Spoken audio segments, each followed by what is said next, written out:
பண்ணுறதுன்னு பார்க்கலாம். இதை வந்து சாயங்கால நேரத்தில் ஸ்நாக்ஸாக பொரிக்கிறதுக்கும் ரொம்ப நல்லாயிருக்கும்.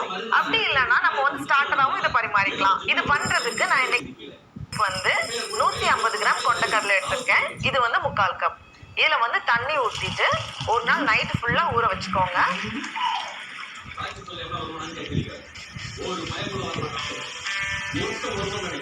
கொண்டக்கடலைலாம் நல்லா ஊறி ரெடியாக இருக்கு. இனி இதை வந்து நம்ம வேக வைக்கணும். அதுக்கு வந்து ஒரு குக்கரில் இதை மாற்றிடலாம். கூடவே தேவையான அளவு தண்ணி, நான் வந்து 3 கப் போல் தண்ணி சேர்த்துருக்கேன். கடைசியாக கொஞ்சமாக உப்பு. கொண்டக்கடலை நல்லா ஊறினதுனால இதை வந்து நம்ம ரொம்ப நேரம் வேக வைக்க தேவையில்ல. ஒரு 2லேருந்து 3 விசில் மிதமான சூடில் வேக வச்சா போதும். ரொம்ப நேரம் வேக வச்சோம் அப்படின்னா குழஞ்சிரும். நல்லா வெந்து ரெடியாக இருக்கு. இப்போ இதை வந்து நம்ம வடிகட்டி வச்சிடலாம். இனி இதை வந்து நம்ம மாவு சேர்த்து கோட் பண்ணி பொரிக்கணும். எல்லாத்தையுமே ஒரு மிக்சிங் பவுலில் மாற்றிடலாம். கூடவே 1 டீஸ்பூன் மிளகாய்த்தூள், கொஞ்சமாக உப்பு சேர்த்துட்டு இதை வந்து ஒரு வாட்டி நல்லா புரட்டினதுக்கு அப்புறமா இதில் வந்து 4 டேபிள் ஸ்பூன் சோள மாவு, 1 டேபிள் ஸ்பூன் அரிசி மாவு, 1 டேபிள் ஸ்பூன் ரவை எல்லாத்தையும் சேர்த்துட்டு இதை வந்து நல்லா கலந்து வச்சிடலாம். கொஞ்சம் மாவு ஒட்டாமல் இருக்குல்ல, இதில் வந்து லைட்டாக தண்ணி தெளித்து நல்லா இந்த மாதிரி புரட்டிட்டோம் அப்படின்னா எல்லா மாவுமே வந்து கடலையோட நல்லா கோட்டாயிரும். உங்களுக்கு நிறைய மாவு கோட்டிங் வேணும் அப்படின்னா நம்ம இன்னும் எக்ஸ்ட்ரா மாவு சேர்த்துக்கலாம். இதுவே போதும், ஒரு லேசான கோட்டிங்காக இருக்கும். இனி இதை வந்து நம்ம பொரிக்கணும். எண்ணெய் வந்து கொஞ்சம் சூடாக இருக்கணும். அப்போதான் வந்து நல்ல மொறுமொறுன்னு அழகாக பொரிஞ்சு வரும். அப்படி இல்லைன்னா நிறைய எண்ணெய் குடிக்கும். அதனால எண்ணெய் இந்த மாதிரி நல்லா சூடானதுக்கு அப்புறமா உள்ள சேர்த்துக்கோங்க. ஒரே டைம் எல்லாத்தையுமே பொரிக்க வேண்டாம். ஒரு 2-3 பேட்சாக பொரிச்சாதான் நல்ல மொறுமொறுன்னு வரும். இந்த மாதிரி எல்லா பக்கமுமே நல்லா கிறிஸ்பியாக வந்ததுக்கு அப்புறமா இதை எடுத்து நம்ம வெளியே வச்சிடலாம்.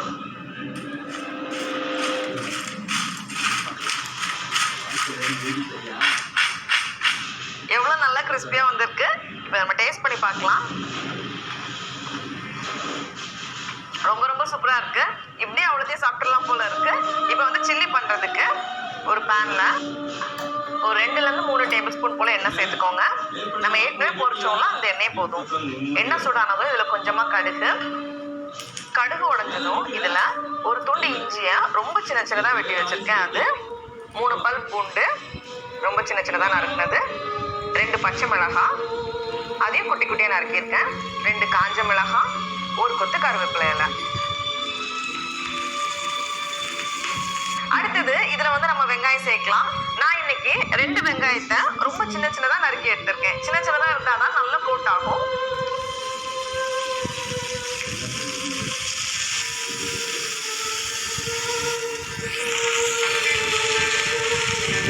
வெங்காயம் வந்து நல்லா ரோஸ்ட் ஆகி கொஞ்சம் ப்ரௌன் ஆகணும். அப்போதான் வந்து டேஸ்ட் நல்லா இருக்கும். இப்போ இதில் வந்து நம்ம மசாலாலாம் சேர்க்கலாம். இதில் வந்து கொஞ்சமாக மஞ்சள் தூள், 1 டீஸ்பூன் கரம் மசாலா, காரத்துக்கு ஏற்ப மிளகாய் தூள் 1லேருந்து 2 டீஸ்பூன் சேர்த்துக்கலாம். நான் வந்து 1 டீஸ்பூன் எடுத்திருக்கேன். கடைசியாக தேவையான உப்பு எல்லாத்தையும் சேர்த்துட்டு நல்லா ஒரு 2 நிமிஷம் போல் இது வேகட்டும்.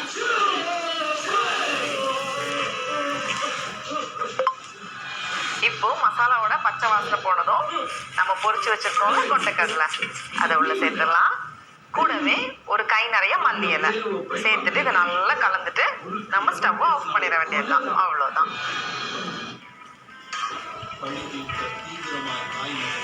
டடா, நம்மளோட அதிரடியான சன்னா சில்லி ரொம்ப ரொம்ப சூப்பராக தயாராகிடுச்சு. இப்போ அதை நம்ம டேஸ்ட் பண்ணி பார்க்கலாம்.